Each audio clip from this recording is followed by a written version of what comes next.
AICC అధినాయకత్వం కానీ PCC అధినాయకత్వం కానీ నన్ను నమ్మి నాకు టికెట్ ప్రకటించడం జరిగింది. ఆ విధంగానే మేము సీఎం రేవంత్ రెడ్డి గారి ఆదేశాల మేరకి నియోజకవర్గ మండల స్థాయి సమావేశాలు నిర్వహించుకుంటున్నాము. కానీ బీజేపీ వారికి అప్పుడే ఓటమి భయం పట్టుకున్నదని నిన్న చూసిన చిల్లర వాక్యాల నిదర్శనము. అప్పుడే అంత భయం ఎందుకు? మీ పార్టీ విధానాలు మాట్లాడండి. మీ పార్టీ ఏం చేసింది గతంలో 10 ఏళ్ల నుంచి తెలంగాణ జిల్లాలకి, మరి ముఖ్యంగా వరంగల్ జిల్లాకి ఏం చేసింది? ఇక ముందు గెలిస్తే పొరపాటున మీరేం చేయబోతున్నారు? మీ పార్టీ విధానాలు మాట్లాడండి. ఒక అభ్యర్థి యొక్క వ్యక్తిగత జీవితం గురించి మాట్లాడాలంటే మీ ప్రచారం అంత డొల్లగా ఉందా? మీకు ఎలాంటి మాటలు లేవా మీ దగ్గర? మీ ముందు పెరిగిన దాన్ని, నేను ఇక్కడే వరంగల్లో పుట్టిన దాన్ని, చదువుకున్న వరంగల్లోనే, ఉద్యోగం కూడా ఆయన కళ్ళ ముందే వర్ధనపేటలోనే పనిచేసిన 5-6 ఏళ్ళు. మరి అప్పుడు లేని ఇబ్బంది ఇప్పుడు ఎందుకు వస్తుంది? గుంటూరు వాసినట్టు అంటే నేను గుంటూరులో ఉండడం ఆయన ఎప్పుడు చూశారు? ఆయన ఎంత వరంగల్ బిడ్డనో నేనంత వరంగల్ బిడ్డని.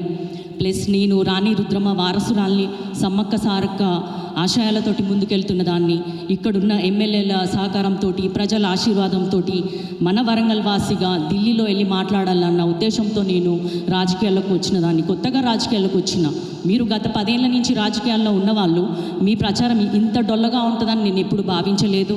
మీరు మాట్లాడడానికి ఇంకా ఏం లేనప్పుడు మీకు ఉన్న మిడిమిడి జ్ఞానం, కాన్స్టిట్యూషన్ తెలీదు, రాజ్యాంగం తెలీదు, రిజర్వేషన్స్ మీద అవగాహన లేదు.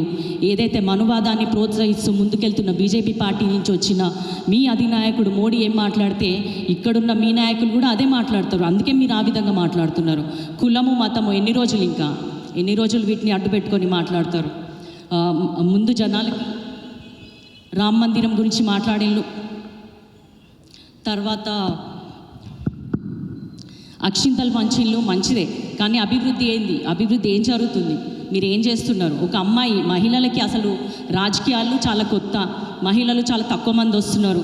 ఇంత విధంగా ఆడబిడ్డని, మీ కళ్ళ ముందు పెరిగిన బిడ్డని నేను మా డాడీ చిన్నగా 94లో ఎమ్మెల్యే అయినప్పుడు 7th క్లాస్లో ఉన్నా, ఆయన ఉన్నాడు. ఆ ఫోటోలు కూడా ఉన్నాయి మా దగ్గర.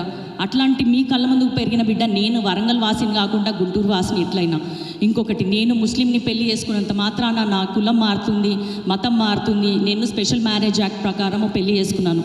దాంట్లో ఉన్న రాజ్యాంగం కల్పించిన హక్కు ఏంటంటే ఎవరి రిలీజన్ వాళ్ళు పాటించవచ్చు. ఆ విధంగా నేను ముందుకెళ్తున్న జీవితంలో. కానీ నేను ఎటువంటి వేరే పనులు చేయలేదు. నేను రైతుల భూములు లాక్కోలేదు, భూ కబ్జాలు చేయలేదు, దందాలు చేయలేదు, తన మన భేదం లేకుండా అన్యాయం చేయలేదు, అక్రమాలు చేయలేదు. మొన్ననే ఓడిపోయినావు కదా, ఓడిపోయి కూడా 3 నెలలు అయితే లేదు. నువ్వు ఏ ధైర్యంతో మళ్ళీ లోక్సభకు వస్తున్నావు, లోక్సభ ఎన్నికలకు వస్తున్నావు? ఒకటి